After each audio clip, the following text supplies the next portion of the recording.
Hello and welcome to IITN Express. So today we are having a beautiful question from Anavasthi Thermodynamics Level 2 question number 1. ये question क्या कह रहा है? A heating coil is immersed in a 100 gram sample of water liquid at 1 atm and 100 degrees Celsius in a closed vessel.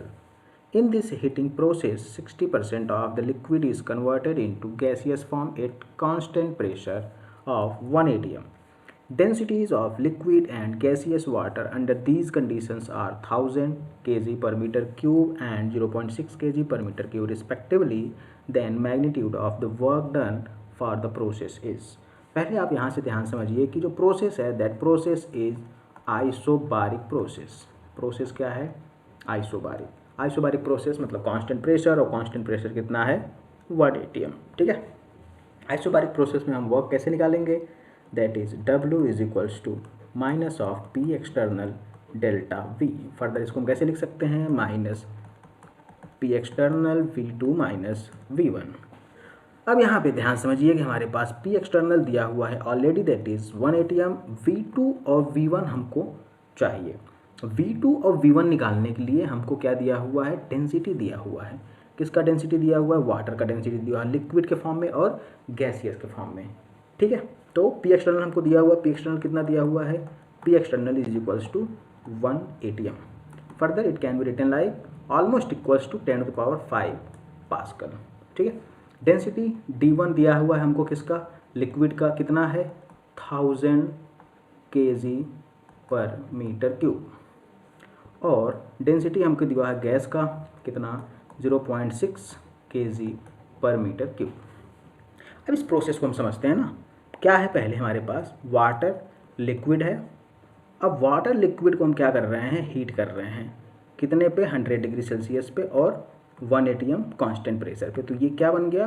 Water gas. Correct है. Initially time t is equals to 0 पे ये कितना था? 100 ग्राम. और ये कितना था? 0. तो इनिशियली जो लिक्विड था उसका वॉल्यूम आ जाएगा कितना? V1. और V1 हम कैसे निकाल लेंगे? हमको पता है कि डेंसिटी इज इक्वल्स टू क्या होता है? Mass by volume. तो volume V1 is equals to क्या हो जाएगा? m1 by d1, that is liquid का डेंसिटी. कितना हो गया? m1 कितना है? 100. और डेंसिटी लिक्विड का कितना है? दैट इज 1000 kg पर मीटर क्यूब. अब इसको हम कैसे लिख सकते हैं? kg को हम कन्वर्ट कर देंगे ग्राम में. तो कितना हो जाएगा? 1000 मल्टीप्लाइड बाई 10⁻3. इसको हम ऊपर लेके जाएंगे तो ये 10⁻³ हो जाएगा. और ये क्या हो गया? ग्राम पर मीटर क्यूब. और V1 कितना आ गया? That is 0.1 into 10⁻³ metre cube. ठीक है. अब इसको हम मीटर क्यूब में क्यों ले रहे हैं? इसको हम पास्कल में क्यों ले रहे हैं? सो दैट कि वर्क डन किस में आ जाए? जूल में. ठीक है. आफ्टर टाइम टी क्या हुआ? आफ्टर टाइम टी क्या हुआ कि 60% लिक्विड जो है वो कन्वर्ट हो गया किस में? गैस में. तो 100 ग्राम का 60% कितना होगा? 60 ग्राम. मतलब कि अब 60 ग्राम वाटर जो है वो गैस में कन्वर्ट हो गया. तो ये बचा कितना? 40 ग्राम. अब ध्यान दीजिए जो V2 आएगा फाइनल वॉल्यूम उसमें क्या है? 40 ग्राम लिक्विड है और 60 ग्राम गैस है. तो हम V2 कैसे निकाल लेंगे कि V2 is equals to M2 divided by क्या हो जाएगा? Density D2. अब यहाँ पे ध्यान दीजिएगा हमारे पास लिक्विड के फॉर्म में भी है और गैस के फॉर्म में भी है. तो हम क्या करेंगे? V2 इज इक्वल्स टू क्या हो जाएगा? 40, that is the liquid form. Liquid की डेंसिटी कितनी हो गई? 1000. यहाँ कितना हो जाएगा? 10⁻³ ये क्या हो गया? ग्राम पर metre cube.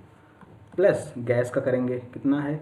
60 into 10⁻³ divide by 0.6 gram पर मीटर क्यूब. फर्दर इसको सिंप्लीफाई करेंगे. What we are going to get? हमको मिलेगा 0.04 इंटू 10⁻³ और ये कितना हो जाएगा? Plus of this is going to be 100 into 10⁻³ metre cube. Okay. Now अब V2 और V1 को इस वाले फार्मूले में पुट करना है कि W is equals to minus of P external कितना है? 10⁵. और V2 कितना है? 0.04 into 10⁻³ plus 100 into 10⁻³ and minus of 0.1 into 10⁻³. ठीक है. ये है किसमें? पास्कल में. ये वॉल्यूम किसमें है? मीटर क्यूब में. So when we are going to solve this we are going to get minus of 9994. Okay. 9994 joule. Got it. अब हमको क्या पूछा गया है, मैग्नीट्यूड पूछा गया है, इसका मतलब हमको मॉड निकालना पड़ेगा, mod of work W, mod of W is equals to 9994 joule. Okay, so the answer is going to be option C, 9994 joule. So this is what the work done is for the process. So hope you got the answer. Thanks for watching and have a good day.